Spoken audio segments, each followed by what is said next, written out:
Oh my wad, it's a morning show. Welcome back, everybody. Good morning to you guys who are watching us live. Good morning, Jason. How are you doing? Morning, bud. How you doing today? I don't know. For some reason, I thought I'd get up on time, and we're rushing. So for the very few people who are actually watching us, right, we didn't start on time, but that doesn't matter. But third time's a charm. No, it's not. Second time was pretty good. Yeah, you're right. Second time was good. I don't know if we got too relaxed, but I mean, we're here now anyway. We're recording. It's been a great week. How's it over there for you? Yeah, man, it's been a good week. Yeah, I kind of had trouble sleeping last night, so I woke up earlier than I wanted to. But I'm just like, I might as well get up.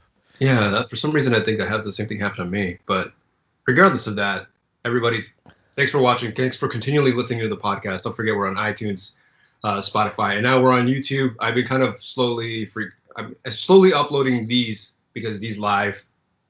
Thank you, by the way, about the poster. Sorry, I'm reading that. Yeah, that was a cool poster. The YouTube channel that we're doing now, we're adding all that stuff to like all the live, well, not live, but all the actual video feed recordings that are actually going on YouTube. I finally figured it out. I don't know why this stuff gets so complicated. I don't understand how kids figure it out. But it's like all this kind of verification stuff of Google, because I forgot Google owns YouTube. Once I did that, apparently I wasn't even able to upload videos longer than 15 minutes. That was the issue. I was like, it's never gonna get out. And then the verification is immediate. It's not like one of those verifications where like he's a real celebrity, give him a check mark. It's just that you're not a bot basically. You're not uploading stupid shit. So once we're on there, I mean I think I have like the first 2 or 3 episodes right now. It takes a while to upload, so we'll definitely catch up. Today I should probably just start adding a bunch up there. And like the morning shows, I didn't get those over to you, so those will likely be missing. But if you want to listen to those, they're still available via podcast service. Oh, right. Yeah. I mean, yeah, there's definitely something I could do with those. I could probably just take the audio again and from the Skype, right? Yeah. Yeah. I mean, okay, never mind. Scratch what I just said. Immediately because there are large files, So as soon as I finish uploading them, I delete them from my phone because that's where I originally have them. But then. So I try to keep everything lean, and as soon as everything's up on the web, I delete it. I don't look back when I create stuff. Just move forward. But what you drinking? What's brew, bro? What's brew? What's going on, man? So you don't like when I say what's going on. So yeah, I sent you the Chicago Bulls coffee that you were bugging me about. I finally went to the post office, which I hate doing, and I was very stressed out. Wasn't stressed out about the coffee. I was stressed out about the Malort that I sent. Don't tell the Fed, by the way. Which I've been slowly drinking. But yeah, Chicago Bulls, Dark Matter. I got myself a fancy new French press finally. And I have the cameras lined up now, so now I don't have to show it to 2 different things. Yeah, that's great. I just noticed that too, because I'm not really paying attention to the feed. Yeah, I don't know. I had it off center the first 2 episodes. Yeah. But yeah, it's pretty good. I still am like familiarizing myself with the French press, so I don't know if I'm doing it right. Right. So yeah. I do want to read a little bit about it. So, like I said, it is the Chicago Bulls one. Technically, this is only sold at their Madison Avenue, the United Center location. I didn't know that they actually have like a kiosk, Dark Matter kiosk inside United Center, which is pretty cool. And so this packaging is particular just to the United Center, but it is the same coffee that comes inside. There's another brew roast or whatever that they released called Mad West. Mad West is like that. That's what they call that location inside United Center. Okay. It basically says it's a combination of coffees from their partners from Guatemala and El Salvador. Has juicy red fruit, dark chocolate profile, which plays nicely with the honey processed Pacas bourbon, adding richness to the syrupy body. So I don't know about all that stuff, but I do like as soon as I tasted it, I'm like, this is definitely like a full bodied roast, at least the way I roasted it. Like. It all depends on how much you put in the water and everything like that, but it is a nice, dark, flavorful roast. I feel like I'm a what do you call those people that are just like? I'm just glad someone knows what they're talking about, and it sounds like you do. So I'm getting there. That's what this quarantine is doing to me. What do you call those, armchair or weekend baristas? Yeah, armchair expert. Yeah, just sitting down over there. So. Yeah, it's a pretty good cup. I mean, so far I haven't been disappointed with what Dark Matter does. You know, I mean, you're more familiar with them because you've been drinking from them for a while. So Yeah, I drink a lot of their cold brews and stuff. I go there pretty often, so those yeah. are really good. You had the brown acid not too long ago, right? Yeah, see, Canned so version? a lot of the canned ones, and I know we'll probably do one more of those taste tests together like that. The Malort one, I think we talked about. Yeah. And I'm also new to a lot of that stuff too. Like when it comes to cold brew, like I've never bought it in cans. I've never had that. I've read a lot of things about stuff like that just being very strong coffee. It is very strong. Brown acid is definitely strong. Yeah. It's hard to drink straight from the can. I know a lot of people do that. You know, like that's how you just chug it. I need to have a little bit of like sweetness to it.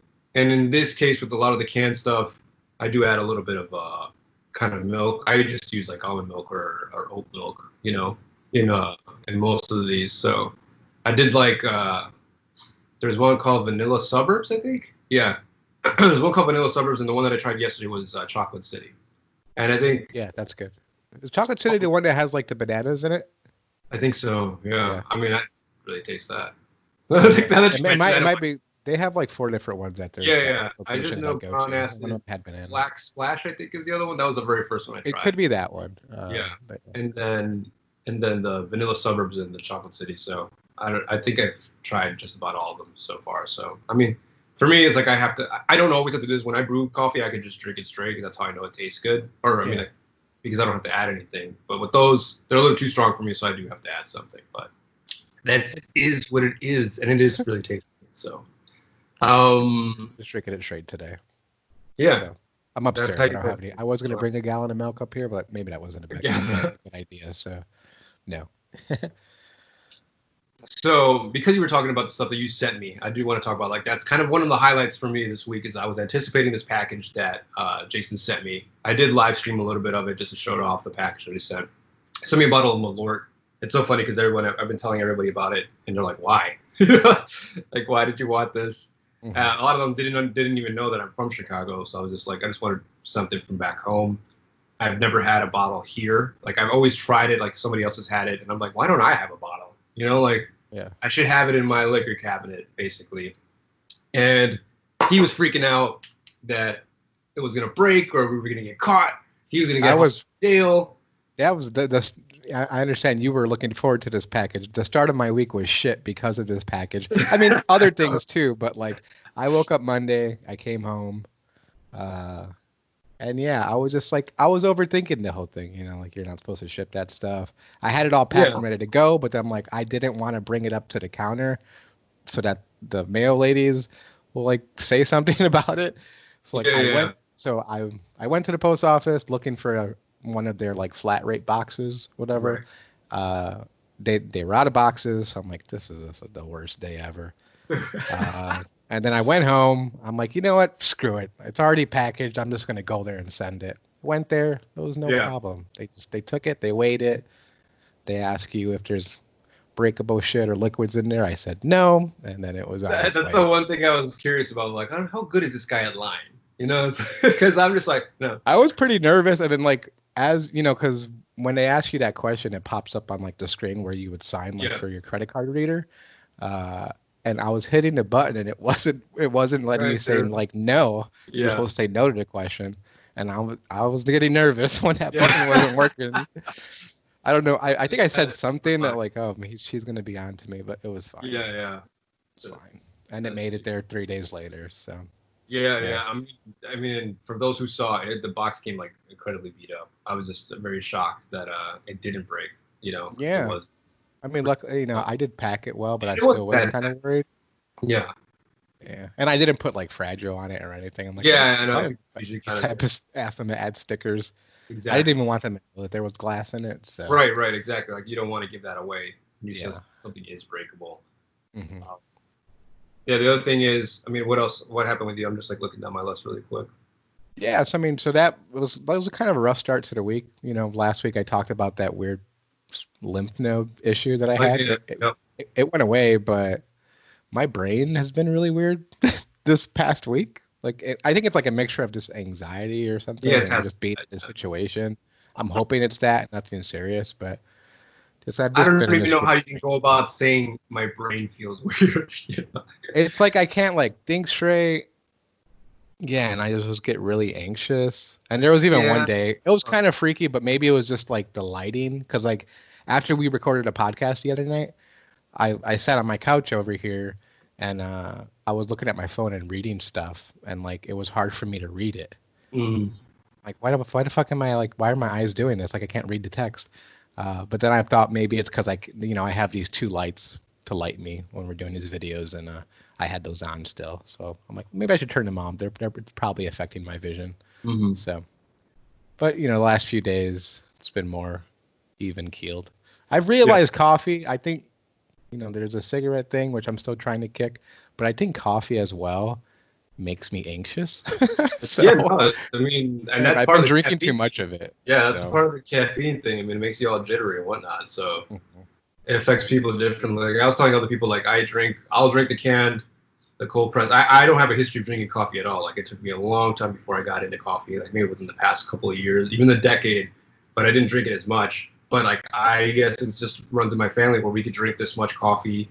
I mean, I still gotta go to the bathroom, but I can go to sleep immediately. Like it doesn't get me like jittery or anxious or anything like that. Like sugar has a larger or a stronger effect on me than Mhm. coffee does or caffeine does. Like if Okay. I have a lot of sugar, I can't, like I've noticed it recently. Like I went over to a friend and they brought me some coffee and I'm like, what is this? This isn't coffee, because it was like one of those frozen frappy whatever, I don't know what they're called, but Yeah. it's more sugar than actual coffee. Yeah. Yeah. And I was like this. I was like, all right, let's go do something. I'm like, I'm getting up and I'm like, I'm supposed to be sitting down and working, and I'm just like, and they're all like, well, what's wrong with you? And I'm just like, I yeah. used to drink those a lot, but I was now they so make me kind of feel gross whenever I It drink does. I them. mean, because you crash from that. And I was after that, I was just like, oh, I want to just go to sleep. And it's like I don't know. It's so, but yeah, the caffeine is definitely one of those things that do that to you. I think similarly in terms of what you're saying, like feeling all weird. For me, the allergies have been kicking in here. They don't. It doesn't seem Okay. like it would be allergy season because it's very dry out here. But there's times where I'm just like, oh man, my nose and like everything just feels like shit. And then I'm like, do I got coronavirus? And it's just like I can't. I'm just like, oh my god, this is like what's happening, because it gets really bad sometimes, and then afterwards, I sleep it off, take a shower, and it's Yeah. fine. And I the other never thing that had the I've been doing, allergy thing.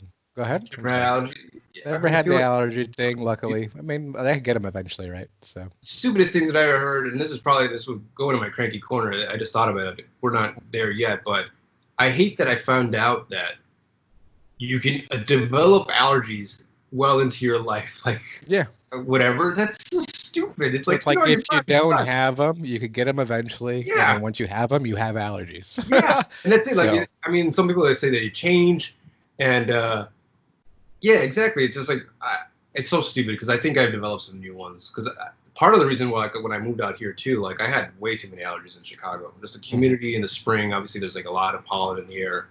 Yeah. It like kind of like turned off like that as soon as I moved out here because it's so dry. Then that stuff doesn't exist. I mean, it doesn't survive. But then like I developed the desert ones. Like the different desert plants, and it's just like, come on.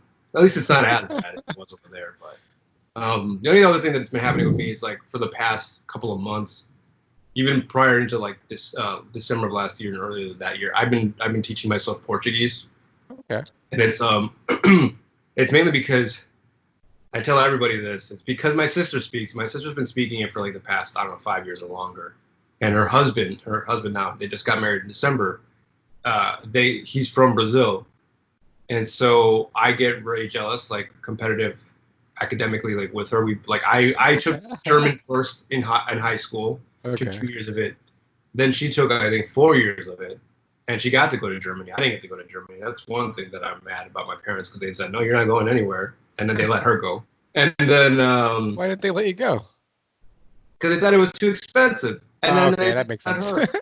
But no, then like the following 3 years, right as I'm on my senior year, I'm leaving. She's like, yeah, she can go. And actually, both my sisters got to go because they were both taking German. Um, but then I decided to teach myself French, which I kind of didn't do so well. It's not as similar as Spanish as I thought originally it would be. Okay. Italian is, so I picked up Yeah. Italian a lot faster when I was in Italy, and I did that, but I didn't get to practice it as much. But once this came in, like when she started speaking Portuguese at home with her boyfriend at the time and all this stuff, and I was just like sitting there like she thinks she's so cool. Just like feeling left out or what? Yeah. Well, no, just because I'm mad that I don't know this language, For sure. Yeah. And so because of that, I've been trying to pick up on it. Sometimes motivation comes from weird places. It's not for I've been using this app called Hello Talk, and Hello Talk is it kind of connects you with people all over the world. So you decide which language you want to learn, and it kind of shows you people in that country who want to learn English or whatever languages you know. So you say I know English, Spanish, whatever, and it won't pair you up, but it'll show you all these people that want to learn this, start up a conversation. So I've been having a lot of conversations with different people, over there. The tough thing is that they're almost 4 or 5 hours ahead, so it's kind of hard to really talk. Yeah. There's never a moment where I can really sit down and talk to them because either they got to do something or I'm doing something. But through that, I've been learning a lot, and it's been going really well, I think. And that's just a phone conversation, or? Yeah. It's just basically how are you doing? The cool thing is the app is set up in a way where it is sibling rivalry, but I only really have it with her, really. Uh-huh. And it's the way it's set up is you could tap on their whatever you call it, their response or whatever. They'll say this, and it's say it's written badly, right? You can tap on it and put correction, and then you fix it, and then so they see it how it is, how it's supposed to be said, and then vice versa, obviously. And it also has built-in translation, so you tap on it and it'll translate it to English, so you understand what it is. Uh-huh. But there is a limit to that because you have to pay if you want to have unlimited kind of translation. So I have Google or iTranslate, which I use on the side, which is helping me a lot to respond. And the cool thing too is because I've had actual voice conversations with them. A lot of them I talk to outside of the app. We talk on WhatsApp or on Instagram, and they'll tell me this is how you actually pronounce it, this is how you actually say it, and a lot of them become followers. Thank you for those who are watching on Instagram. I don't ask them to follow me, but they do just because it's an easy way to just see what I'm up to. So. It's awesome. Pretty cool. And back to, because you mentioned the sibling rivalry thing. One of my favorite bands, Pup, they have a song called Sibling Rivalry. Yeah. It's one of my favorite songs. So I'll send it to you. I've been meaning to do these emails where I send to you and hey. Oh, that's cool. Yeah, that'd be cool. These are the shopping albums that I told you to listen to and other stuff that I'm into. For sure. I did add some music on here that I figured I would announce or mention it later on. Yeah, it's a really cool song, about a brother and sister who they go on yearly camping trips together and just the hijinks that they get into, getting high or just throwing away the map and exploring. So it's really good. It's really definitely awesome. Not happen with my sister. All right, well, moving on to Cranky Corner. What have you been bitching about this week? So I got 2 things this week. The first thing is people who whine about the weather. I mean, yeah. So, and my family, they do not support this podcast. They do not listen to it. I don't expect them to. Wait, you say they do not support, they say, I'm not going to listen to that, or they don't say anything. They're unaware of it. I gave my sister some shit the other day, but I don't expect her to listen to it because I know she hates AM radio or podcasts or people talking at all. Yeah. She gets super fed up, But yeah, I'm from Chicago, and obviously, people who know about Chicago, they have very unpredictable weather. There was one day where it snowed. It was 40s and snowed. The next day it was 70 and sunny. Yeah. But yeah, and especially now, it's we can't even leave the house, and you're still managing to complain about the weather. yeah, that's true. Yeah. And another thing. Oh, go ahead. I was saying, isn't there that saying that. There's that saying that says if you're not happy with the weather, just wait 5 minutes or something like that, or because it's going to change because you could have every season happen in one day in Chicago. I mean, and I get it. It's unpredictable, but especially in these times. Most of these people are not leaving the house. What the hell does it matter if it's snowing outside? But I've always loved the snow, but I think that's because I don't drive. I don't have a driver's license, so a big part of not liking snowy weather is if you own a car and you have to shovel it out and whatnot. Yeah. And then my second thing, which I had forgotten because I was telling you before we started recording, I always forget these things that piss me off or something that I complain about, and I complain all the time in real life. So, but this one, I was at Big Lots, which is just this random. It's just a store that has so much random things, but I really like it. And I was going over to the electronics section to look for a tripod for the phone, for our Instagram feed that we're doing here. And they had like DVDs. And then I realized what really makes me mad. Wait, what is that? They had like a DVD section, Blu-ray section, DVD. so like Okay. cheap movies, right? So I realized what really pisses me off is when there's a franchise of films that are coming out, and there's like another movie coming followed, but they do fucking box sets, like incomplete box sets, Right. before the series is even fully released. That's And it's funny like thing it's to- such a waste of like, well, it's just such a waste of material, like resources. Yeah. Yeah, it just really frustrates me that they do that. The I mean, one thing- I would never buy something like that, but it's like Yeah. you can tell they get people who are excited for the movie coming out, but then Right. when that movie comes out, they're gonna make another box set with the Mm-hmm. entire thing. It's super annoying. I know that the one thing that pops in my mind right away is he does is definitely Fast and the Furious. I remember when they released it, I was like, but the new one's just coming out this year. There's like But that like one. the Harry Potters, there was like Right. there were sets for every time a movie came out. It's like That's why I'm like, What's I'm that? really digging. I mean, I and this thing, like, I'm gonna carry over this complaint as well, just because I agree. I hate that happens also in digital, because sometimes I'll be like, oh, I got the code for this movie because it's like the most recent one, but I don't have like the previous ones. And then it's like, here's the full set on sale, and I'm like, oh, sweet, it's $30. But then I'm like, wait, I already have like these two. I need these, but if I buy this set, it's like I already, I'm rebuying those, and it's like, this is stupid. Why can't you just give me the sale price of each single one just so I can own it? It doesn't work that way. The one thing I wanted to mention is too, like, Lord of the Rings did that right, because when they came out with their like super extended editions, which is like they come like in these like big massive books, and Paul Walker box set. That's funny. was that a real thing? What Really? was the last one? Like part 7 would have been. But Yeah. then it wouldn't be. Brother Yeah, was part 7 was the last one he was in, I believe. I'm pretty sure. I'm pretty certain about that. Well, But then he wasn't in Tokyo Drift. We're reading some in the live Yeah, stream. I'm sorry. someone Let's give us some mentioned context Chris here. had the Paul Walker box set. Yeah, so for the ones who are listening to the recording, yeah, I didn't realize that. I didn't even know he was in that far into the movies. I thought he was just like in the first couple. Well, no, I don't think he's in Tokyo Drift. No, you're right. I think he that That's one like skips, Lucas or and then he whatever. comes back. That's I don't know. weird. I don't remember any of those movies that well because I haven't watched them all. But Like, yeah, Vin so the Diesel box left the franchise. I don't know why we're so talking. I'm sorry, we're still talking about Fast and Furious, but Vin Diesel left the franchise for part 2. He made a cameo. he was in No, part 2 it was Tyrese and Paul Walker. Right. Okay, yeah, And he then shows up part in 3 Tokyo at the end. Part 3 was neither of them, but then he made a cameo at the Yeah. end. And then part 4 is when they were back together for He's driving a good. stupid car in Tokyo, which doesn't make any sense. So Paul Walker's in the beginning of Tokyo Drift. Oh, well, that's, I don't know that. But anyway, the Lord of the Rings box set. When you buy this box set, it's the books, right? But the third one, the last one wasn't out yet. But they were already offering you this kind of like bigger box thing. So you just have to sign up for it, and it would ship you the box. So you could have them, all 3 of them. It's not even anything special. It's just another cardboard box. So it's kind of you like all- when Cards Against Humanity released like that big black box for all of the like expansions that you could buy. Do you know about this? Sure, I don't know. No, I don't know. I don't So play. you know how like Cards Against Humanity had all these expansions going. Yeah, on? yeah. Sorry about the feed. I got a phone call. Bill collector's calling me.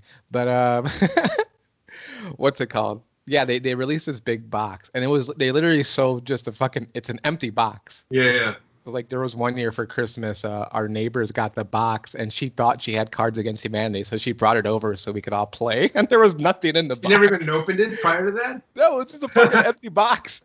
Which, they do shit like that. Yeah. Funny shit like that. But I it have was an empty box. a big like kind of like black sleeve type thing. It's like this big Uh-huh. that I got from work, and I thought I had a bunch of cards. I do have the game. I've never played it. I don't Okay. know how. Yeah, so that's the thing I'm talking about. It's like a Yeah, big yeah. box. So it has Yeah. like this much of it is like filled with like a bunch of cards. Like I think like the original set is there, Mhm. and then there's like a bunch of like other decks like in their little boxes. Yeah. Like, series this, and it goes this far. I think there's enough room to add more, and I'm just like, I'll never play this because I don't know anybody, so I don't play any game. I mean, that's why I'm a video gamer, because I play with people online. Mhm. But yeah, that's pretty much it for my cranky corner. The thing that pisses me off is doing laundry and you're going down because we have a like a laundry room here and it's only two machines, like the washer and the dryer. But it pisses me off is like I go to do my laundry and somebody leaves their fucking clothes in there, like, and it's like, okay, maybe it just stopped, so their time is, they'll be here down in a few minutes. You sit there waiting, or you don't even wait. I go back up, come back down, still there, and I'm just like, you know what? I'm gonna fucking. I hate grabbing people's stuff, even after it's been clean. I just feel like it's still filthy. Especially now, it's even worse. Oh yeah. So I'm like, I grab it and I dump it on our dirty ass table that we have down there. I'm like, fuck you, because you should have been here with your clothes. And the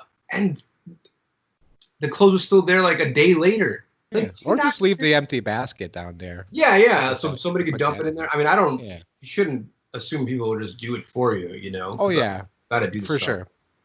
But the weird thing is that the clothes stay there. Like, do you not need your clean clothes? What are you wearing? Because it's a lot of stuff, and it's just like, dude, get your shit. I've had it happen to me too, and I get mad because I'm like, dude, I have a timer. Like, you probably came at a moment where it was just sitting there and it just stopped, and you moved stuff. It's like, give me a fucking grace period. That's a weird situation. Like here, like my sister is really anal about how the dryer sounds. So like my mom is sometimes afraid to dry clothes at a certain time of day. Wow. But my dad fixed the door, so the door closes. The sound's good, so she's good now.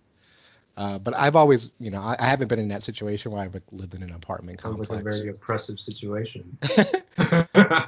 Your mom's she can be quite oppressive, but I will stop talking shit about my sister.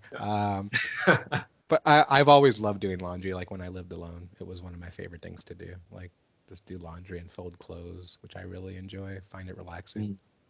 Listen to some podcasts, eat some Snickers, some Cheetos, some Hawaiian Punch. Those were good times. Sounds like diabetes. Bad shit. I only do it like once every few weeks, So. Yeah. Well, I mean, like compared to me, like I like to have my Reese's peanut butter cups and maybe some Twix every other day.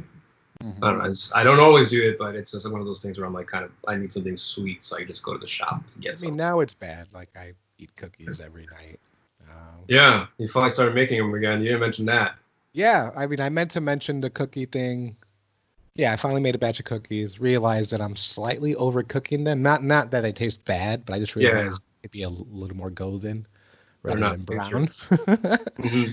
But yeah, that's fine. I don't need to talk anymore about that. Yeah, it's going well. I'm good at cookies, and 2 more or 3 more people tried them that hadn't tried them before. I was excited because you were using Heath Bar. Yeah, I'm gonna send you some soon. I mean, I know. I'm just saying. I'm like, that's awesome because I love Heath Bars. So I'm just like, I hope they were good. When he makes them, he sends me some of those because I love Heath Bars. So we're making it right to our halfway point. So we're just gonna jump over really quick to Brostradamus, where I try to predict the future, which is not that far ahead because it's very recent. I feel like everybody. Very recent. Yeah, it's because it's happening now. It's just hard to predict the future because all this shit is happening. But I predict everyone or a lot of people, the majority of people are turning into hipsters without them knowing. Because all of a sudden everyone is supporting local, everyone's shopping local. They're going to farmers markets, or people are complaining that they can't go to a farmers market even though they've never been to one, And now they're just like, oh, I want to buy fresh and all this stuff. So they're just inadvertently becoming hipsters because they're just like, I see this in the Facebook groups. People are just kind of going like, where can I buy this? And obviously, like Target, Vons, and then somebody else is like, no, you should just buy from the local because these guys are running out of business. Yeah. And so I feel like more and more people. I mean, I've been doing it, but I'm already a hipster, so it doesn't matter. But I've been doing more of it. I feel like I've been a bad hipster. If that's what it is to become a hipster, then I've been a bad hipster. But yeah, no, I'm really relishing in supporting local businesses, people who are doing stuff. Like I'm barely making any money too, right? I just started a job, like I mentioned, so. But it feels cool to just be buying stuff from people that are like around here that they make it themselves versus like a big ass corporation. Because like right now the government is, or not the government, but like the country is so against corporations because they're the ones who are getting bailed out. So in a big fuck you to all of them, it's just like just buy from the guy around the corner or something like that. Yeah, they might not have a huge selection, but just everyone's doing it regardless because it's like I don't want to be going into Target because these places are getting packed with like diseases and shit. So why bother? And usually like stuff that you can't find in stock at the bigger stores or at these smaller Yeah, exactly. Yeah. little corner stores and bodegas that you wouldn't find elsewhere. So Right. And yeah, like I mentioned before, I need to do a better job with that because I I really was going to haven't. ask you like if you've been doing that beyond, like, because I know Dark Matter is very much a local coffee space, Yeah. but Yeah, I mean, Dark Matter is all I really do, and I don't go, I do support like the big box stores because like I go to Walmart. I went to Walmart today, and I go to Target and stuff like that. right, So right. Yeah, no, yeah, I constantly tell my parents that don't go to those places, but for them it's because it's a convenience thing. It's like they have everything. They don't have time to be going to a bunch of different places to do yeah, that sort of thing. So, um, but yeah, no, I've been doing more of it just because it kind of started with the coffee thing. Like I just want to like not. I've never been a person to go to like Starbucks, like I mentioned before, or any of those type of places. So I just kind of seek out local spots, and beyond that, then I wanted to find people who actually make the beans out here, and then just local people who make food. I think I just found a recent another beer company. Like I've been going to a local beer brewery. There's a lot of those. Breweries kind of are for everywhere. sure. So there's a lot of local those that you can want. And I'm not trying to drink that much beer, but I just found a new one that's kind of recently been started up within the last year. And they do a lot of weird stuff. Like they don't make conventional beers. It's another hipster thing. But it's like the one that I just talked to the guy because you have to email him and he'll like deliver it to you because I think they don't have a space open. But it has like turmeric. It has oh, this one had wormwood, which is like the main ingredient in Malort, and Yeah, yeah. a bunch of other stuff. And he's like, and it's made with like these kind of yeasts and stuff. And I'm just like, dude, that sounds, fuck it. I'm interested in trying it. You're like local, I'll do it. So hopefully I'll get a couple of cans of that stuff today or whatever he's available to drop some off. So it's cool. You get to see new stuff and learn about new stuff that way by doing local. So yeah. Yeah, I've been meaning to like, because like, yeah, I go to Dark Matter and I have been going to that brew place that I mentioned in Mm-hmm. last week's podcast, or morning show, whatever. Uh, but I've been meaning to like Google like smaller coffee chains just to like try something different. Yeah. Yeah, because I usually just go with the cold brew thing. When I went to Brew the other day, I got a lavender latte. I just love lavender and That anything. sounds tasty. Yeah. So good, so good. But yeah. Yeah, I just had yesterday, from what you guys might have seen me post or us post, I had a almond macadamia nut latte, which is what this company Go Get 'em in LA Mhm. kind of got famous for that latte. I think it's all right.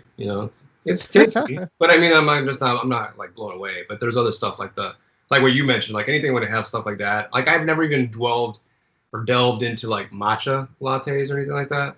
Yeah, matcha's hit or miss for me. Like sometimes I like it, but then sometimes I get sick of it as I'm drinking it. So Right. And then like yeah. I had mentioned, the last brew that I had was from a local guy, but he also gave me I also bought a latte from him that's made with a tea, hojicha tea, which is kind of like it's a green tea, but it has no caffeine in it, and it's made with almond milk and it has some sweetener, and it tasted really, really good. Like it's distinctly tea, and with the milk and everything like that, tastes like just kind of like a morning coffee. It's just kind of Yeah. flavorful. And I really liked it a lot. So I was like, damn, this is really good. I'd buy it again. So it's cool to branch out. Yeah. I'll start doing it this week. It's just like a matter of Become a hipster. I just haven't like been wanting to walk as much, I guess. Like walk as far of a distance that I used to, but Yeah. No, I gotta yeah. fix my bike too. I want to fix my bike and start riding around. So It is. I'll It take is easy. the season to do it. Yeah. No. Yesterday was like the first day. That's another thing that happened for me this week was the first day I was able to. I mean, not that I wasn't able to walk, but I felt like I don't know. It's like walk. So I walked like I think like 4 miles. I was hurting, but I was like, this is what I missed because I used to walk a lot, and that's like the best exercise for me. So I just went all around town and picked up some dog food and got the coffee, and I was gonna pick up some art supplies. I mean, luckily, like I'm in a neighborhood where a lot of that's all in that area, and I was gonna ride my bike, but I was like too tired and like kind of like I can't right now pedal on these inclines right now. Like I'd rather just walk them slowly than try to be like. So yeah. Yeah, speaking of getting some activity, and I know we're still talking about the shit we're doing, kind of going back to that, but yeah, I actually hung out with some friends yesterday. Social distance. I went to a park and we shot around a little bit, some Oh, b-ball. that's cool. Yeah. No, we didn't do much of that, and then we played frisbee, so it was fun. It was Frisbee. I hung out with my ex roommate, who I hadn't You seen. Lysol it every time you guys caught it? Not at all. No, that's cool. Not at all. But like I don't have those are the ones I ended up giving cookies to. The cookies weren't meant for them, but I had them in my bag. They were meant for Mike and Hopefully they're not Miranda. listening. They're probably not gonna. I mean, Mike and Miranda are gonna. I know Mike listens to the It's gonna be podcast for you, version. this bucket. He's Yeah. gonna know. And I actually didn't tell him that they were meant for him. I told Miranda that they were meant for her because she actually has an Etsy shop called Kuzbane. Yeah. And so this is Oh. this print right here is what she did for, like, I bought that from her. But Cool. she did a bunch of these little cute Halloween stickers, like a skeleton Yeah. and a skull. Yeah. So That's she's gonna funny, like, trade for me. I don't have to pay her. What happened? Yeah, that's awesome. Like I like doing that kind of stuff. Like I was about to say like I don't have any friends that do any of that stuff. I do have a Uh-huh. couple. Like somebody got me, or they just gave it to me. Like they said, if you want some, come get some. It was Mhm. some nectarines. Yeah, I think it was like nectarine jam or preserves that Yeah. they made, which is super good. I loved it a lot. And then like another buddy made us face masks. So he asked like, which fabric do you like? So he made me a couple of face masks, and I gave him one of my bags that I recently made, the Tiki Traveler bag, as a Yeah. like trade. And then I think somebody else, another buddy, came by, a bartender friend pal.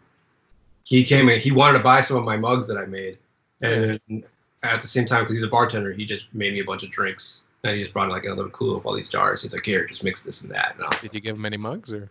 oh yeah. Well, he bought the mugs. Like, Oh, he's like, cool. I want to support you, obviously, and he's like the biggest Bowie fan I know. So he wanted to buy them. He couldn't wait.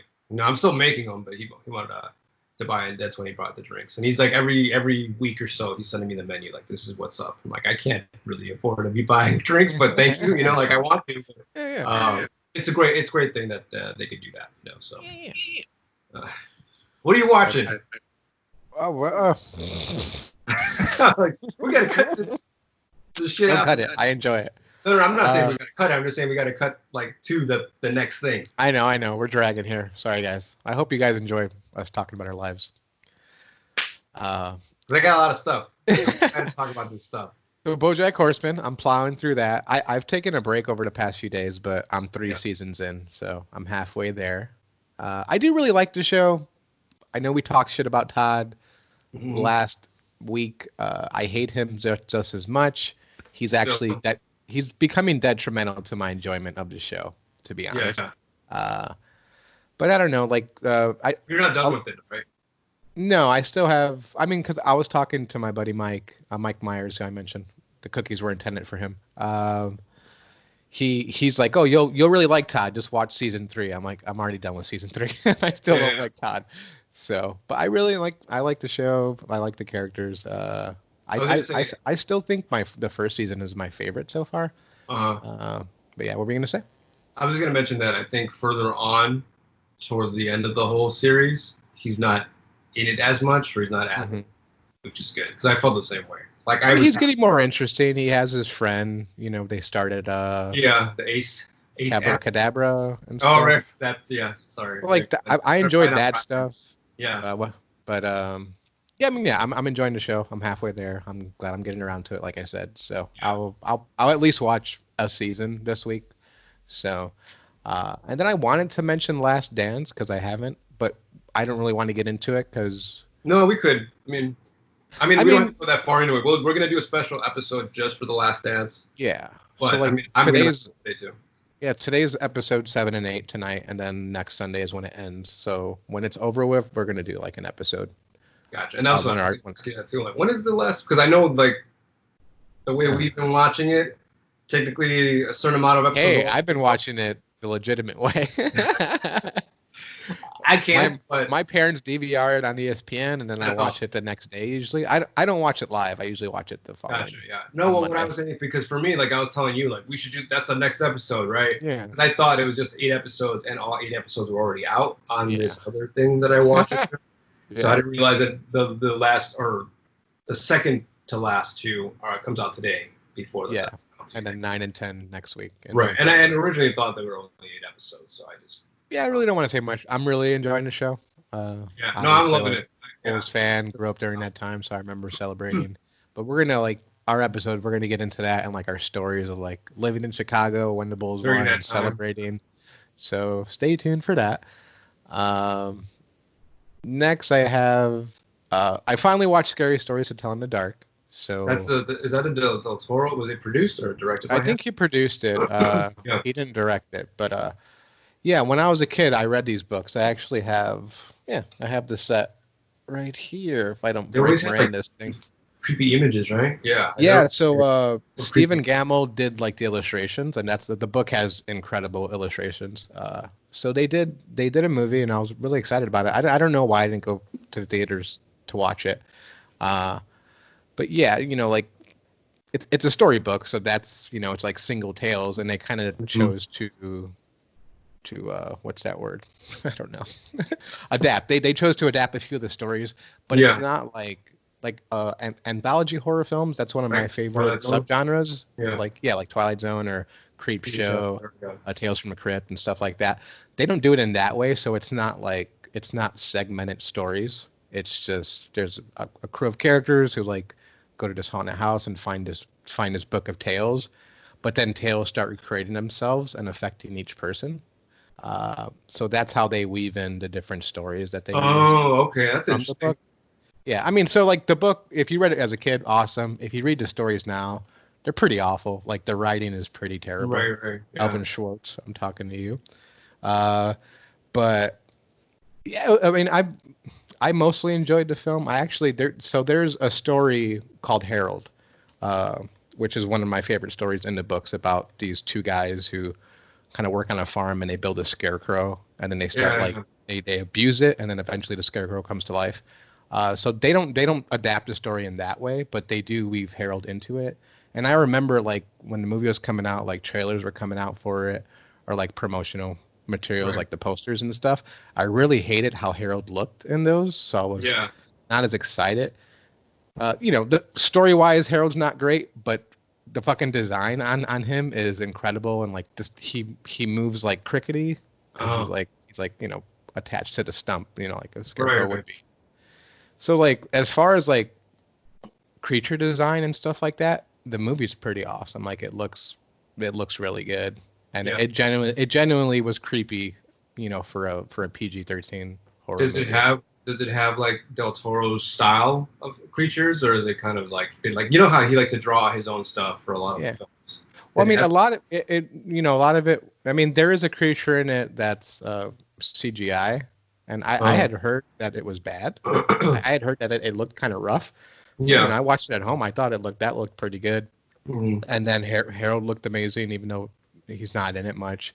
And then there's this image from the books. I don't really recall the story too much. It's called The Haunted House, which just has this creepy woman who just looks like a skeleton and her eyes are like hollowed out. Yeah, I remember that image. And yeah, that's practical and Harold's practical effects, and That's that cool. it looks really fucking good and looks Yeah. really creepy. Um, but I mean the movie itself, it's okay. Like some Mhm. of the acting's a little shoddy, but they Is there do any set it famous up. people in it? No, there's not. No one that I recognized, but they really they set it up for a sequel. So I mean I'm That's excited. cool. A lot of people are like giving it shit because like when horror movies come out and they're PG-13, it's like they're holding back. It's like this is based Right, on a right. set of like But it is scary stories for kids. Like it right. Yeah. should be PG-13, Yeah. like a Goosebumps or something. It Yeah. I shouldn't. like that. Yeah, Hmm. and I think they take it pretty far for it being a PG-13 Yeah. rating. Yeah. There's Yeah. I there's like it. genuinely there's some violence and there's a lot of creepy shit in it. So. Yeah. Yeah. And then two more things. I revisited Grave Encounters because I wanted Christina to see it. Her boyfriend recommended it. It's a joke. You could just disregard that. But so that's part of the found footage genre film or subgenre, which that's Oh. one of my favorites as well because I really like Blair Witch Project, which I said Right. before. I like the VHS Okay. films. It didn't hold up as well. It's such a cool concept. It's doing a satire or parody of those cheesy ghost hunter shows that are on Okay. Yeah. reality TV. So they really play that up, and so I really enjoy that part of it. And they have a medium character, and they kind of show how like these shows are overly produced and like Right. fake in a lot of ways. Like Yeah. there's this Yeah. one part where they're like interviewing the Hispanic landscaper, and Uh-huh. he's like, yeah, I just started working here a week ago, and then they stop the camera and give him money and tell him like to make up some fucking story. So like all of that Wait, so is is like this really a comedy cool. or not really? Like, No, they're just like playing with that. I mean, it's meant as a straight horror film. So like eventually, it's like the whole, they visit these haunted places, right. and then they do a lockdown every night where they stay in it overnight, and they lock the doors so they can't get out. So it eventually, goes straight horror, and I just don't think it's as effective. It really relies on like CGI effects, and I remember really liking it because I saw it years ago as part of my horror fest that I do every year in October. But it went down a little bit. It went down like a half star. So, and then one more thing, LA Originals. Christina put this on when I was hanging Yeah, out yeah. for the other day. Oh, that's It's a documentary about this guy two from guys. LA, two guys, right? Who like just they did work with Cypress Hill. They eventually from there they went on to doing the whole styles with lowriders and whatnot. And Yeah. just become artists. They were into photography, so it just Yeah, kind of one followed. of them was a photographer, the other one was a Yeah, tattoo artist. I yeah, met the and photographer. it was just insane. Yeah, eventually tattoo artist. So like it's insane. Like especially the one main guy, like how many things he got into, and just how over the years he kept like redefining his career. Like that stuff was really cool. I don't like Yeah. the style necessarily, but it is a Right. style all his own, which is pretty Yeah. neat. Um, and so I like that, and especially like towards the end of the film, they kind of part ways because the one guy can't like, and it's a documentary, but Yeah. the one guy like is having issues with this whole social media aspect. So it's just interesting how one could stay relevant and with the times, and Right. that you have to grow in order That's to, cool. Yeah. continue like supporting yourself through art. Right. Right. Uh, and yeah, it was a really, it was a story I was completely unfamiliar with, so I was glad I watched it. I I had my own reservations about watching that movie only just because I have like this thing against gang culture just because we've been around it a lot in Chicago. a lot of people that I knew were in gangs and getting shot and killed and whatever. So I don't really like stuff that kind of glorifies that sort of thing. And like especially even though like these guys were like really much into that whole Lovato and that culture, Uh-huh. the photography was always amazing. But it's only because he was like part of that he could take these really Yeah, it's like he shots. was embedded in that culture, and so Yeah. it comes off as genuine because Yeah, you're yeah. there with these people. Yeah, it's not like some random white dude saying like, "Hey, can I take your picture?" or whatever. Yeah.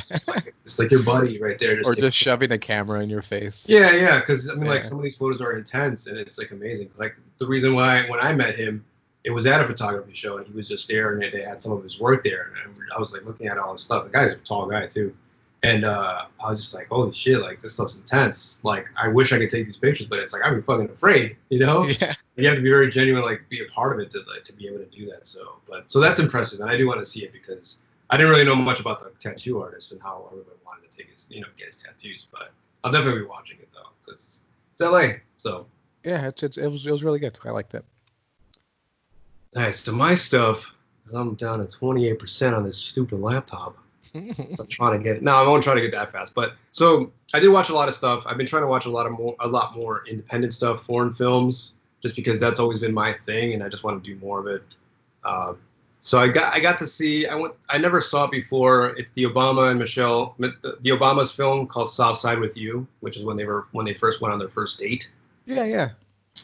Um, So is that a documentary or no, like it's like a fictionalized? dramatization of their Okay. their first date.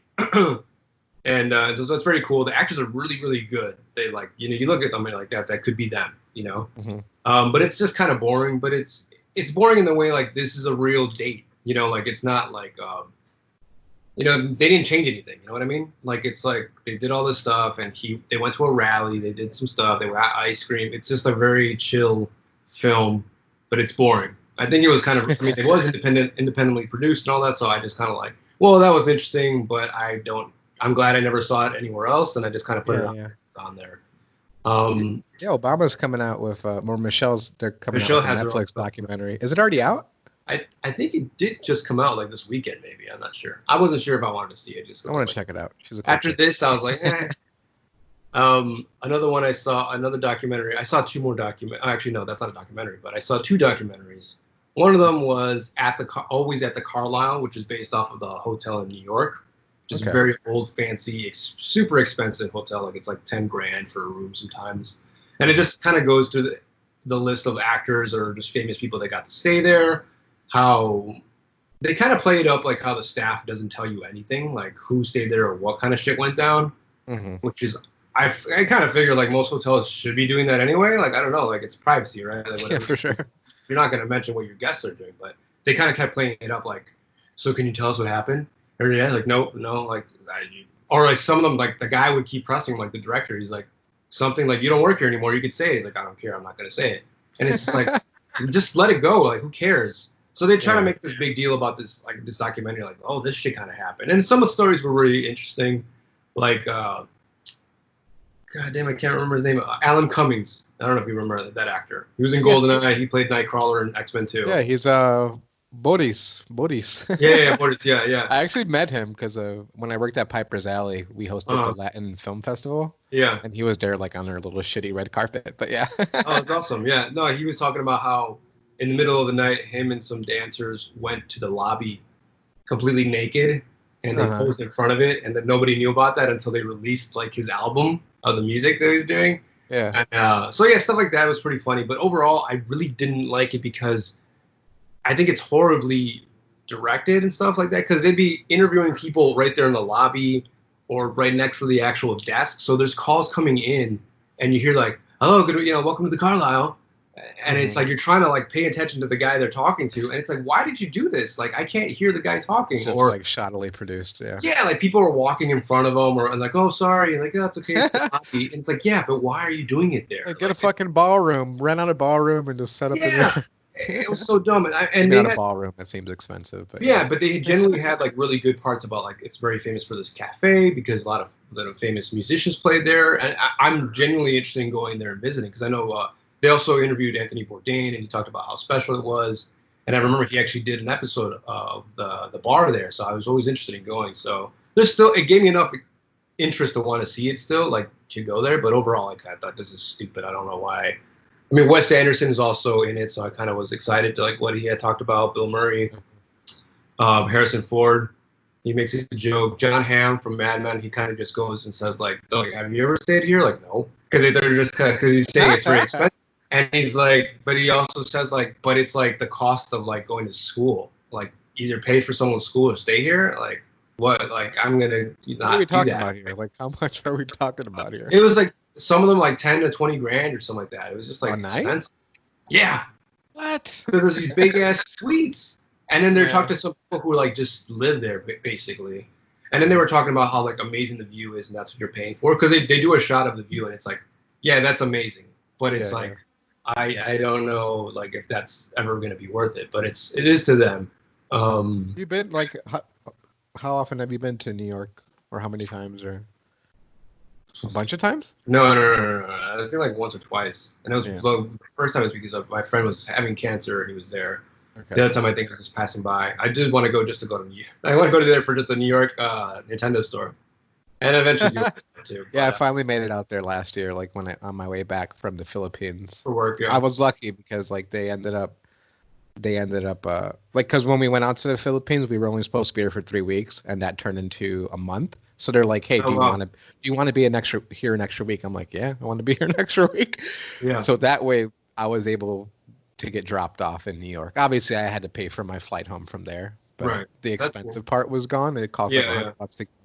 So I was so happy I finally got to go to New York and like walked around Brooklyn and Manhattan. That's awesome. Stayed in the Bronx. So the only thing I didn't go to was Queens or Long Island. But that's a lot. That's spread out. So yeah. The other thing I saw was this. I didn't know this movie was a French Canadian film. It's called Slut in a Good Way. Okay. I heard about it before, and they said it was really good. I thought it was actually just like kind of like 20-year-olds, or it's about women, but it's like these teenagers, and it's kind of like it's similar to say like Booksmart or Lady Bird. It's all shot in black and white. It's very beautiful. It's in Canada. Booksmart so much. Yeah. But it's not funny like that, like stupid funny. Like it's not like that type of comedy. Like it's more of a teen. It's more of a teen dramedy. It's about these 3 friends and how they go through it, all that stuff, and like just like kind of the hijinks they go to. Like women like to have fun too. It's really good. It's a really good movie. I Mhm. recommend it to people who like independent films and like just talk coming of age and just how to like taking the word slut and just turning it over, So it's pretty good. I like that a lot. It's Buñuel and the Labyrinth of Turtles is a animated film from Spain, which is a What's it basically called again? Buñuel. Buñuel is Luis Buñuel, a very famous surrealist filmmaker from like Okay. the 1930s. Hmm. So it's an animated retelling of him in France, going out there to being in France, and like his second film being badly received, that he couldn't work anymore. Like nobody wanted. He used to work with Dali a lot, so there was like Okay. this kind of like conflict of Dali. Like the stuff that was in his film was actually Dali's ideas, because Dali is a crazy artist that does a lot of weird stuff. Buñuel would often say that it's like technically it was a lot of his ideas that were in the films, not Dali. So they had a falling out, and he went on to go direct a documentary based off of this place called Las Hurdes, which is like this very like in Spain during the time of war. It was just a very forgotten area of land where these people lived in poverty, basically. Like kids were dying in the streets. It's really messed up. Yeah. But it's cool because it's all animated, and he has like these weird dreams, like his surreal dreams kind of manifest in a little bit. And then whenever they're actually filming, it actually shows footage of his actual documentary, which is really, really cool. That's cool. Yeah, send me that. I want to see that. Yeah, it's a super interesting film. I always wanted to learn more about him because they kind of parodied him in Midnight In Paris? Midnight in Paris. Yeah, he Yeah. shows up in there for like a second or whatever. Okay. But yeah, no, this is really good to see him because it was really cool. Like somebody comes up to him and like, "Hey, Mr. Buñuel," and he just like, "I know how to box and I have a gun." Which is just amazing because like that's he had a fascination with guns. Like I had no idea. He's like, it's my dad and me. He was a hunter and I just kind of got into it. So it's a really fascinating film. It's not that long. Obviously, animated films tend to not be that long because of how expensive they are. Speaking of animated, sorry to cut you off, but did you see I Lost My Body last year? It's a Netflix. No, that's another one that I have to see. That's a Netflix So one. good, man. Watch it. It's so good. It was Yeah. one of my. I think it was like my number 3 film of last year. It's There's really good. I mentioned this before, Canopy, which is an app that people could use it as long as they log in with their what do you call it? Canopy. Their library cards. Mhm. And they actually have a couple of really good anime films too, like Hannah and something is another one that I got to see. They have Millennium Actress, which is another G Kids film. I love Millennium. Have you seen that? Yeah, that movie's amazing. It's I really- like. They had a rest in peace, Satoshi Kon. Missed that guy so much. Mhm. Yeah, we went to a screening. Me and Rudy actually. We got passes, and we didn't know what it was, and that film is. Yeah, no, I for a while I kind of like said like, oh, this is weird, and then I watched and like this is super good. So Yeah, Paprika's the weird one. I love like no, that's what I'm saying. Like yeah. I love those. Like there was I don't think did he do Perfect Blue? I don't want to get off track. Perfect Blue, and then he did. That's my first one. He did Paranoia Agent. as Yeah, well. yeah. Oh, he did Tokyo Godfather. Did you mention that one already? Yeah, no, I was about to say like Tokyo Godfather was the next one after. So good. That is Yeah. so good. And the funny thing is, like, obviously, I really love that they are animated films. It's like a really good way to push the medium. But they're also films that I could see them being adapted into live action. You know, I think they would be interesting. Like if they made I think they had talked about a long time ago, like a live action version of Paprika, which I was Mhm. kind of stoked about. I really like Paprika. It's a really awesome. I don't know It how looks really awesome. Like, yeah, it's a. There's no narrative really. it's a weird story too, the way it ends. But I mean, the Millennium Actress, I think, would be like the one movie that could be adapted really well. Yeah. That's They all. did a live adaptation of Perfect Blue, like a Japanese film, but it was really bad. You're right. Yeah. Yeah. And it's I know Aronofsky took a lot of his imagery for Requiem for a Mhm. Dream. Like there's that bathtub Right. scene where Jennifer Connelly's yelling into the bathtub. That was taken right from Perfect Blue. Yeah, you're right. So, I love Satoshi Kon. So No, same here. We should definitely do an episode on that stuff. Yeah. I got 2 more to go. The Bill Murray Stories was another documentary film that I had briefly mentioned before. This is a documentary that just looked kind of stupid. Like I just took a risk on it because I'm like, well, I do like Bill Murray, but this sounds really stupid because the whole conceit of it is that the director is going around asking people stories or for stories yeah. that they kind of like said like, yeah, Bill Murray showed up at my party, or I saw him at this place and he was washing people's dishes in the kitchen. It's like, what?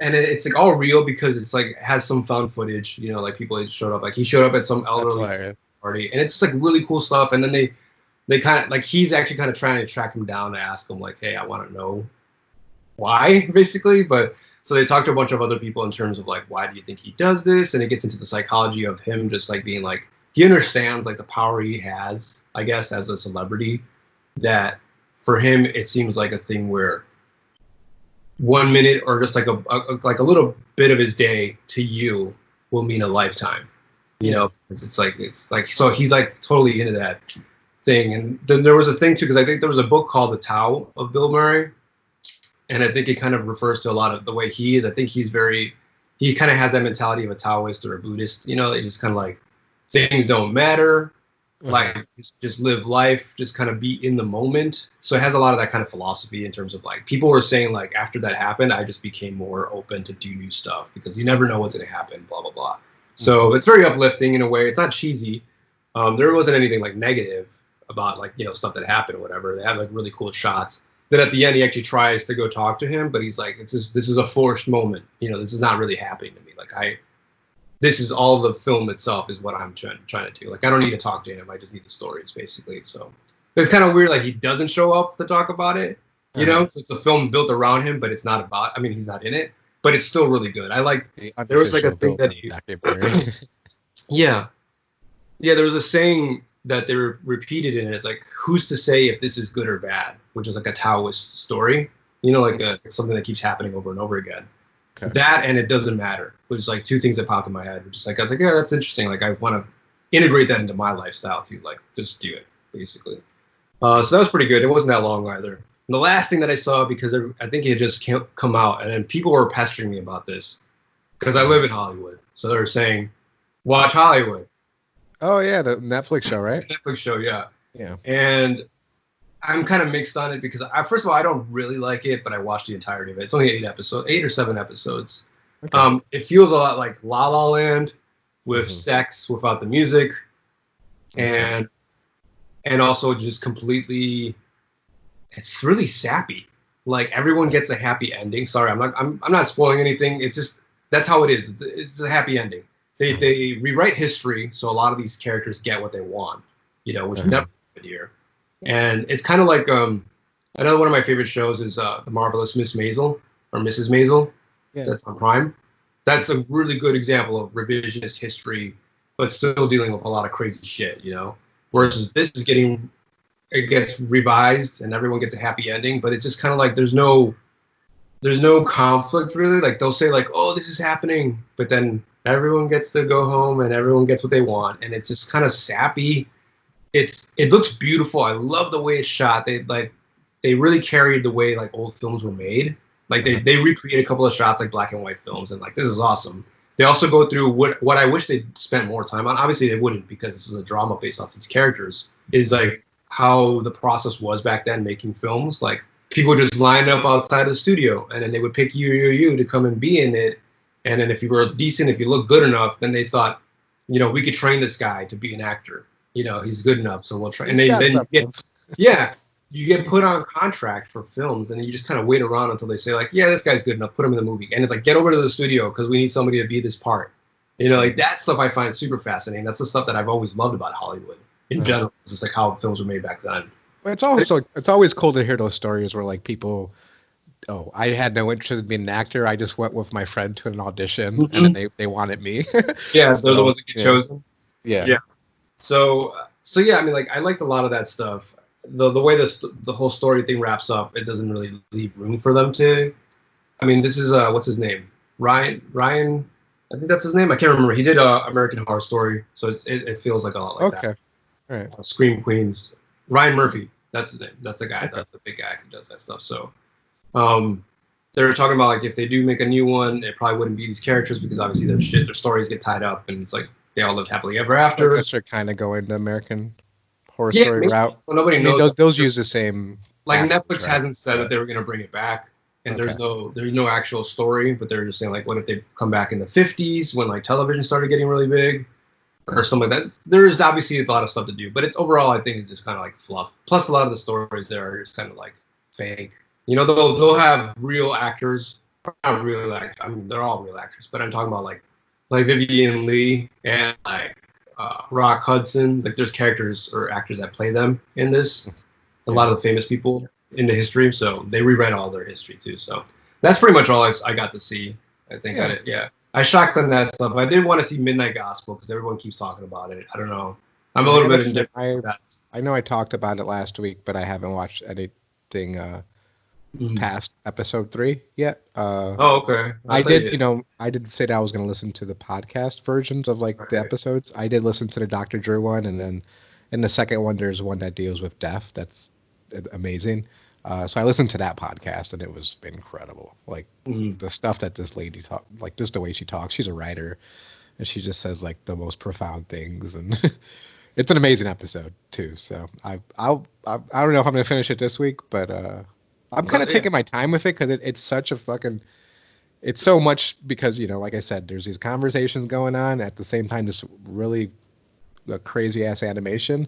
Right. So it's a lot to take in. So it's like, it's a show that I kind of want to take my time with. Right. That makes sense. Or just like watch the episode, listen to the podcast, maybe watch the episode again, rewatch it, and then keep going with it. So I don't know. We'll see. Cool. Cool. I mean, there's still a lot of stuff that I had. Canopy only gives you 10 like tokens. Like basically 10 things you could watch, and I kind of fucked up. I hit something on accident to start that I didn't want to see, so that counts as a token. And then, so like I ran out of tokens. So how often do you get tokens? Huh? You just every month you just get 10 tokens. It's kind of weird. It's like you get to watch this stuff. Like the whole service is free, but you can only watch 10 things a month. I gotta check it out because like I have a library card, so yeah. I gotta look into it if it's available to you to use it, whatever. But no, they got a lot. So like I said, they have the whole Criterion collection on there, which I love. And yeah, my friend actually gave me his login for the Criterion channel. So oh yeah, because I'm gonna give him my Shudder. I haven't yet, but yeah. It's I gotta start diving into that stuff. One last thing I want to add is last night on a whim, I just decided to buy Doom Eternal. I'm a big fan of the newest Doom game that came out. I know we can't talk much about games because you don't have your system anymore, but I love Doom. I've been craving so hard playing video games lately. Yeah. So when I get that 401k, I think I'm going to buy a PS4 Pro. It's probably not the smart thing to do because PS5 is coming out. Yeah, you should. But Last of Us, I need to play Last of Us. I can't. Yeah. I know a lot of people have the story ruined already. I can't have it ruined. So. Yeah. No, yeah, but I just bought that Doom Eternal, and then there's a huge sale going on at the same time. I mean, that was on sale, like 25% off, so I bought the super special edition because apparently they're doing DLC for added campaigns. Yeah. And then I picked up Dishonored because I never played that game. It was like $6. Yeah. The newest Toe Jam and Earl, which was kickstarted, was also like $4. Okay. And then Assassin's Creed, like physical or like digital? No, this is all digital stuff. Okay. I don't fuck with physical anymore. Yeah. And in Assassin's Creed Origins, which takes place in Egypt. I didn't hear what you said. I'm talking. I said that's surprising. I'm sorry. Yeah, Assassin's Creed Origins, that was like $15. I was hoping that they also had Odyssey or there was another one where there are two siblings in England. Syndicate.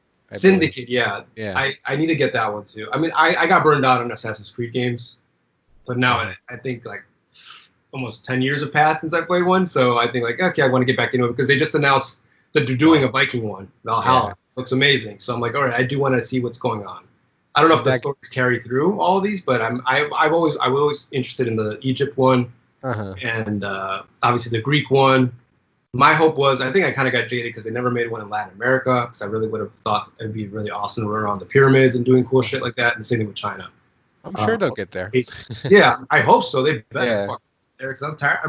I'm tired of spending all this time in Europe. But they're all really great games. They're all really good. They spend a lot of time on the history. So what was the? Do you remember the one? Go ahead. I'm sorry. No, go ahead. What was the one before Syndicate? Do you remember what that one was called? Unity, right? Oh yeah, but no, that was like a cheapo PSP game though. No, Unity was the one that was fucking broken, and you could see like their creepy ass faces. Like that's the one that just. Was that what it was called? I think so. Because there's one called Liberty Cry, Freedom Cry. Yeah, that was the Vita one. There was a couple of Vita games, and then Black Flag, which is the pirate one. Yeah, which people really like that one. Yeah. So yeah, I don't remember. That's the game, and that's I'm pretty sure it's Unity. Yeah. But it's fine. And speaking of video games, the one thing I listen to this all the time. The Red Dead Redemption soundtrack. It's on iTunes. It's super good. I mean, it doesn't sound like video game music or whatever. It's really good mood music. So if you guys like Western style video games, and like it's got good producers, and even in the newest game they got good music. I have to get that soundtrack, but if you like video game music, Red Dead Redemption's first soundtrack is really good. Yeah, I haven't been listening to much. I've been just revisiting old stuff. Listened to a lot of Pup this week. I got back into shopping, which I mentioned on our first episode. Yeah. So I've been listening to that too, but nothing new. Right on. So, thanks for everyone who was, got up early to watch us, or just came in midway. As a reminder, we're on iTunes and all that stuff, right? Like the usual stuff. Listening to iTunes, Spotify. Our intro and outro sound the same. Yeah, you gotta do it on both ends. And you know what you can follow us, just rate us.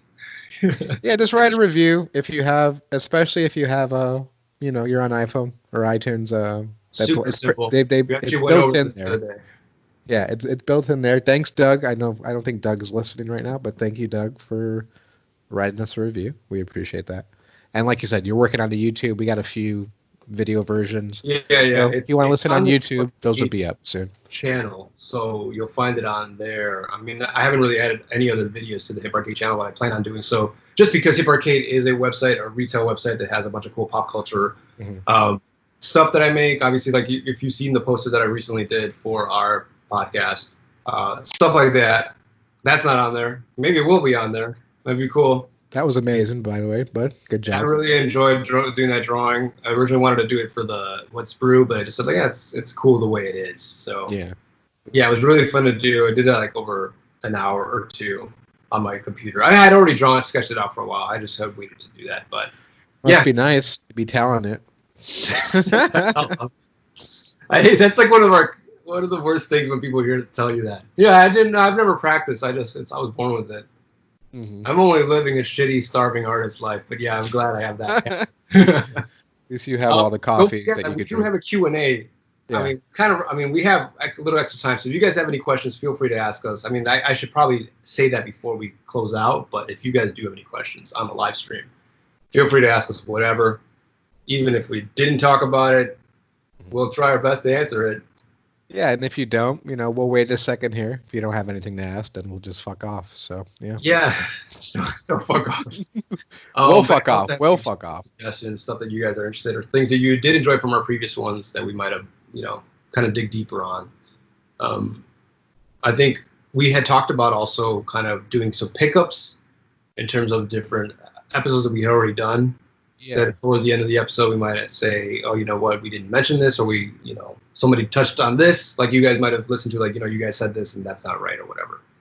We want to clarify a lot of the things. We don't say like the stuff that we say is gospel, but we try to be as informative as possible in terms of what we talk about. You can't tell us anything about our lives because we're living them, but I mean, anything else, yeah. Yeah, they, when we were doing our video game podcast before this years ago, the Got to Listen podcast, I would always make it a point to listen to our episodes. Like, as we've been doing this, I haven't been as much because it's like, hey, we record it. We already had a conversation that I was there for. We put it out there and just let it live. But no, every now and then I'll like go back and listen to previous episodes, and then I'll be like, you know what, I didn't clarify that enough, or I just didn't get the point across that I meant to. And so that's what I meant as far, like you said, pickups, like just kind of trying, like touching on things that, and just clarifying it further. But I don't know. It's weird how I do things, because like once it's out there in the space, I'm done with it. So I'll wash my hands clean. I want to I want to get there, just sometimes I'll be going for my walk and then I'll turn it on and I'll be like, some episodes I'm like, we're pretty good at this. Like, this is pretty entertaining to listen to. And then there's always like this narcissistic part of me, like I'm listening to it and then I hear myself say something good, or I did a good job talking about that, and I'll be like, yeah, he makes a good point. He did a good job there. He being myself. Yeah, well, that's why when I do the little clips of like myself or doing the intros and the outtakes, it's just like I'll watch that shit over again. I'm like, I'm so funny. Yeah. I'm like, this guy. We are both into ourselves, which it is what it is. There's no other reason why we do this. If we were very shy or whatever, I mean, we still might be shy in the outside world, but here we're just all in. Yeah. Once again, thank you so much again for watching us.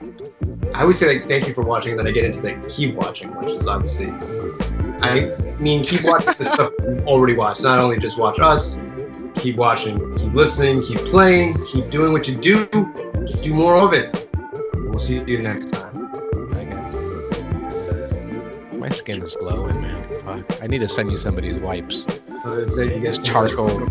It's detoxifier. like the second person I've been talking about skincare. Yeah, look at that. Look at